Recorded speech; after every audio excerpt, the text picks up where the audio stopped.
abantu bafite abana bafite ubumuga mureka abo bana basohoke urumva babonwe n'abantu banatukwe bro baranserereje bambwiza ukuri kose kuri bwabo fura buragenda burashira ndagira no mu nanjye ku buryo nanjye nagusereza utabura icyo usererezaho nageze gura no muhungu sinzamwibagirwa anyuza arambira ngo nimukore ku musatsi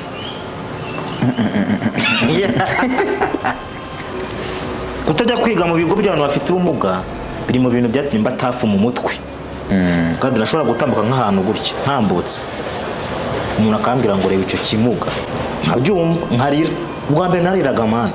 Disability is not inability. Kuba ufite ubumuga ntago bivuze ko udashoboye. Nubwo n'umujene yavukanye ubumuga gusa n'umwe mu basitari dufite ngaha bakozwe cyane ku rwego rwo hejuru ku buryo byatanye no kuba byakambuka imipaka bikaba byava mu Rwanda bikagera no muri East Africa. Uyu kandi yigeze kuba yakora video ntoya ashyiramo indirimbo yitwa Diamond Platnumz ari kwikuramo challenge. Ako ga video gato kaje kujya kuri Diamond Platnumz aragakunda ajya muri comment ashyiramo akantu kameze nka crowing.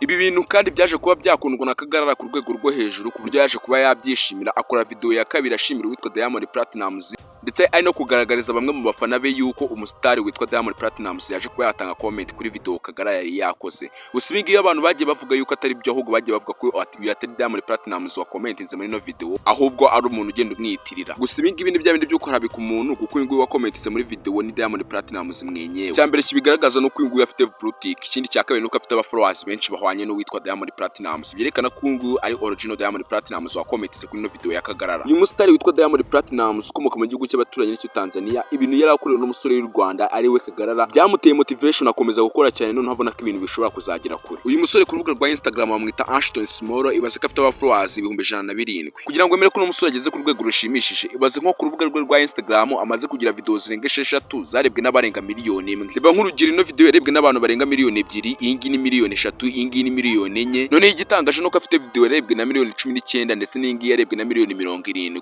Kandi ikindi kintu wibuka ko ino mibare igenda ikura uko bwije nuko bukeye. Mu gihe kingana nk'ukwezi ushobora kuzasanga ino video yarebwe na miliyoni 70, yarebwe na miliyoni 100 cyangwa 120. Kandi uyu Kagarara amaze kuba umusitari kuri rwa rwego asigaye ahura n'abahanzi dufite ahangaha mu Rwanda b'abasitari b'ibikomerezwa kurusha abandi. Kagarara yatangiye gukora kera gusa yatangiye kumenyekana cyane igihe witwa iShow Speed yazaga ahangaha mu Rwanda. Ni tuwa yari yakoze azenguruka ibihugu byose byo muri Afrika ndetse n'u Rwanda rwari rurimo. Uyu iShow Speed yaje kuba yakorera live ahangaha mu Rwanda. Noneho ukunda rumwe mu ba-streamer dufite ahangaha ku isi barenze aba content creator bose bo mu Rwanda bari bamwuzuyeho bashaka kumwifotorezaho cyangwa se ngo bakorane video. Uyu Kagarara nawe yari umwe muri abo ba content creator. Uyu Kagarara yaje kuba yabona amahirwe yo kuba yakuvugana no witwa iShow Speed ndetse banakorana challenge yo gutera push up. Gusa uyu Kagarara birangira atsinze witwa iShow Speed. Ako ka video bari gukorana push up kagiye gatrendinga ku mbuga nkoranyambaga nyinshi zigiye zitandukanye, kandi ntiwirengagiza ko uyu witwa iShow Speed afite urubuga rwa YouTube rukurikiranwa n'abantu benshi cyane ku buryo no live bakoze yakurikirwa n'abantu barenga miliyoni 10 kuzamura. Gusa nubwo Kagarara amaze kugera ku rwego rushimishije, gusa ngo yabanje guca mu buzima bubi kandi bukakaye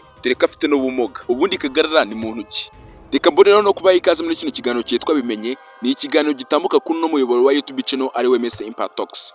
Kora subscribe kuri no channel funguniza ugira kugira ngo amakuru nk'aya y'ubwenge ndetse n'ibiganiro byiza nk'ibi by'ubwenge kugira ngo nituzajya twa-uploadinga video cyangwa se ikiganiro nawe ujye ukibona mu bambere. Kandi nimba kino kiganiro wagikunze wibuke ukore like ugisharinga. Muri kino kiganiro tugiye kurebera hamwe amateka ku buzima bw'uwitwa Kagarara. Je mugiye kubona muri kino kiganiro banyita Promise niyo nagize aka the king of this upward plus 250 na amazina nk'ayi Ndyankwe. Gusa Ndyankwe yaremeye kurya ibiti, njye naremeye kugusobanurira nyita Mese.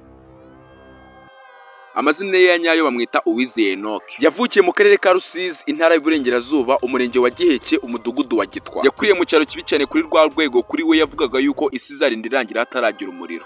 Sani mbashe kuba nashimira Uwiteka, mbashe kuba nakumirwa cyane nta kindi navuga. Nyiringabo Imana, Nyiringabo Mana yo mu ijuru, aka kanya ndahangaha ndi mu mudugudu wa Gitwa, akagari ka Kamashangi, umurenge wa Giheke, mu karere ka Rusizi. Narinzi yuko ku myaka yanjye hahantu atazigera hagera umuriro. Ni ukuri kw'Imana. Bose nkubeshye sinjye kuvuga byinshi, ntago mvuka ahantu heza mwahabonye. Ariko ni humvuka harandetse kandi harankujije. Nshimiye Asumani banzo banyerekera ko umuriro wahageze. Nayabonye. Nta muntu mu Rwanda utagicana.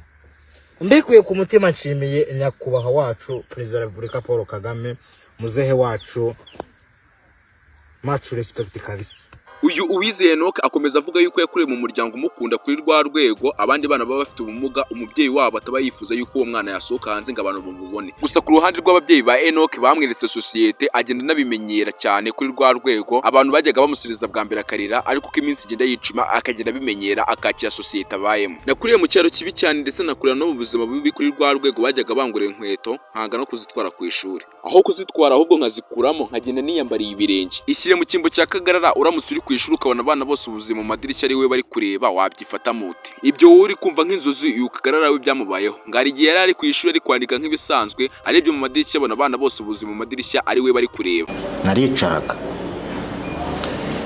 ishuri ryanjye rikuzuraho abana nyine baje kugira gute gushongamiriza kwiga bikananira. Mu minsi ya mbere byamuteraga ipfunwe gusa ukagenda bimenyera nabo bamumenyera akabona ni ibisanzwe bikananira. Rimwe kwiga bikananira ngata ntacyo na kimifasha cyangwa se nanicaye mu ishuri nkabona nyine nicaye ukagira ngo ninjye bari kwiga. Yego kubona abana bari kundeba nyine numva nanjye nkiyumva nk'ipfunwe nyine. Gusa wibuka neza ko ibyo byose byatewe n'iwabo kuko ntibamuhejeje mu nzu ahubwo bamweretse societe nawe arayimenyera. Uyu Kagarara kandi yatangaje ko kwiga byamugoraga kuri rwa rwego mu mashuri ya primaire kwimuka byari bisazi kuri rwa rwego yimukaga afite amanota make cyane cyangwa se we bafungiyeho umurongo. Gusa ngo byaje kugenda byemera kuri rwa rwego mu wa gatatu primaire yaje kuba yaba umwanya wo hafi ari wo wa gatatu. Nuko ageze mu wa kane batangiye kwiga ibintu bijyanye n'icyongereza ariyo science, social study ndetse na set. Byamanje kumutonda bituma asubira n'inyuma mu manota. Ageze mu wa gatatu primaire igihe bajyaga gukora ikizamini cya leta nta cyizere yari afite yuko azagitsinda. Niko gukora ikizamini cya leta nta cyizere yifitiye igihe cyo gufata amanota cyangwa se igihe cyo kureba amanota kigeze aza kutuma grand frère we abari ujya ku ishuri kujya kureba yuko yatsinze. Grand frère yageze iwabo amubwira yuko yatsinzwe. Uyu Kagarara byaramuriye kuri rwa rwego ruri hejuru gusa mukuru waza kumubwira ko atatsinzwe ahubwo byagarukiye ku murongo neza. Uyu Kagarara ibyo by'umurongo neza ntiyabyumvaga ahubwo yumvaga yuko we yatsinze gusa none agiye kurwana no muri segonderi. Kagarara mu kugira mu mashuri ye yisumbuye ngo byabanje kumutonda kuri rwa rwego ngo bakomeje kumuserereza kandi ikindi abanyeshuri avuyemo bari bamaze kumumenyera none agiye mu bandi banyeshuri bashyashya.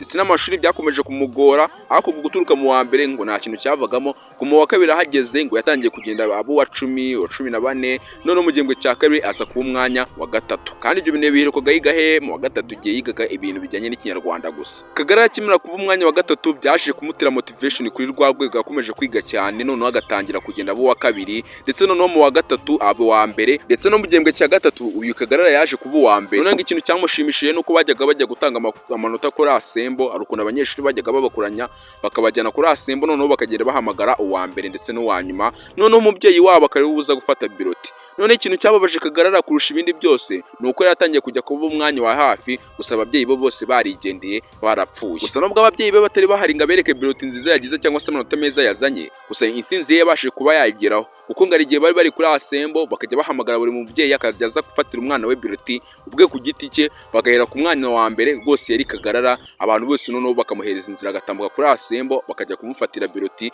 yumva ari ibintu bimushimishije cyane ndetse no kugera ku mwanya wa nyuma ari uko nguko bimeze. Uyu Kagarara avuga yuko segonderi mu wa gatatu yaharangije neza kuri rwa rwego yaharangije ari umwana wa mbere mu kigo.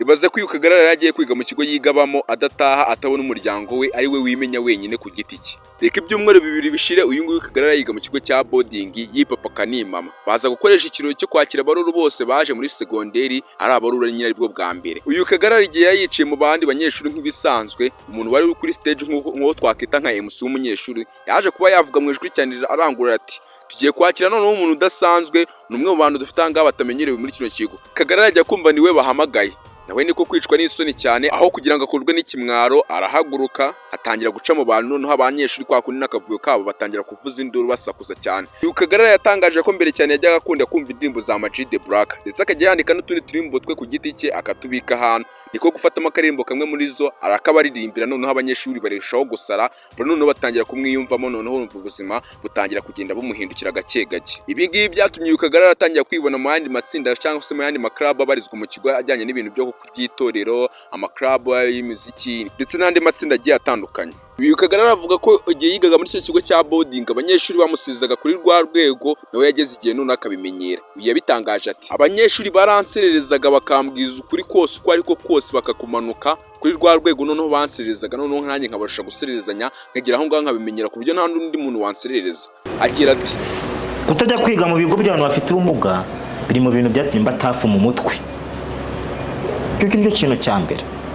Biri mu bintu byatumye niga kubana n'abantu bose muri society. Kagarara kandi akomeza asaba Minisiteri y'Uburezi yuko abana bafite ubumuga n'abatabufite bose bagenda babavanga kugira ngo bose babashe kunguka ubumenyi cyangwa se babashe kwiga ku bana. Kagarara mu gihe yari ari kwiga segonderi yize section yitwa software development ndetse aza no kurangiza neza aratsinda abona buruse atangira kwishyurirwa na leta. Kagarara yize kaminuza aho yize icyitwa IT ndetse ubu ngubu yaranarangije. Uyu Kagarara kandi akomeza asaba abakire yuko bamuha akazi kuko ku kintu kijyanye na computer arebaho. Ushaka kumuha akazi ku bijyanye n'ibyo yize ari byo computer cyangwa se IT cyangwa se ushaka kumuhereza akazi kugira ngo ajye kwamamariza dore ko ari no gukurikiranwa cyane, wamuhamagara kuri zino nimero 0790 19 27 94 0790 19 27 94. Uyu musore nubwo ari gukora content zigakundwa ahangaha mu Rwanda ndetse no ku mbuga nkoranyambaga akaba yazitwitse, gusa ngo ntago aribyo bintu hanze h'amaso no kuba afite kaminuza sibyo bintu hanze h'amaso gusa, ahubwo uyu nguyu Kagarara kuba kari inshuti yitwa Ama-G The Black yaje kuba yamwigiraho ibintu byinshi, yaje kuba yamwigiraho gukora cyane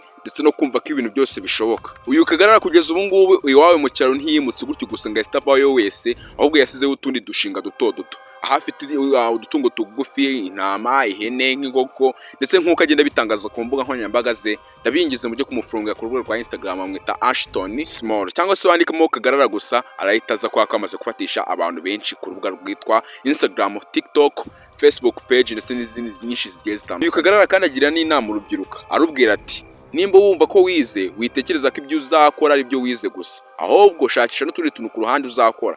50% amahirwe 50% uvuge yuko uzakora ibintu wize, andi 50% uyahereza ibyo kuzakora ibindi bintu utize. Naho nufata amahirwe yawe 99% cyangwa se 100% ukayahereza yuko wize gusa ibintu nyine wize ari byo uzakora, akenshi hari igihe bidakunda. Wikikuvuga ngo nzakora muri biro, bya bintu byicuma yende cyane. Ngombwa rero gufunguka mu. Uyu Kagarara avuga ko ubuzima yabaye mu mbere ndetse n'ubuzima ari mu bungubu butandukanye cyane. Nkuko bitangaza avuga yuko ubuzima bwe bwahindutse kuri ubu ngubu, abasha kugira icyo kubona, abasha kugira icyarya, bamubwira ko ntacyo azimarira, bamubwira ati nguyu ni wa mwana wa hehe gutyo umeze gutya na gutya, gusa ubu ngubu abashije kuba yakitunga akabasha no kwikemura utundi tubazo. Wa mwana wavukiye mu buzima bukomeye kandi bukakaye, wa mwana wakuriye mu buzima ahaba mu cyaro kibi cyane, avuga yuko isi ishobora no kurangira hatageze umuriro. Ubu numwe mu basitari dufite ngaha mu Rwanda bakozwe cyane. Ndanabashimiye kuba mwabanye nanjye kuva kino kiganiro gitangiye kugeza n'ubu ngubu kirangiye. Kino kiganiro bakita bimenye ni ikiganiro gitambuka kuri no muyoboro wa YouTube channel ari we Mese Empire Talks. Kora subscribe, ufungure inzogera, ugisherenge inshuti zawe, unakore like kugira ngo ibindi biganiro byiza nk'ibi by'ubwenge n'ibizaba bisohoka nawe ujye ubibona mu bambere. Uyu munsi twaganiraga ku mateka ku buzima bw'uwitwa Uwizeye Enoch wamenyekanye cyane nka Kagarara. Njye mwabanaga muri kino kiganiro banyita Promesse, niyo nagize aka the king of this upward plus 250 episode 234. Ni amazina nk'ayi ndyankwe, gusa indyankwe remeye kurya ibiti, njye naremeye kugusobanurira. Nyita Mese. Ndabakunda cyane, ndaje mbahereze n'ibindi biganiro byinshi by'ubwenge. Ciao ciao.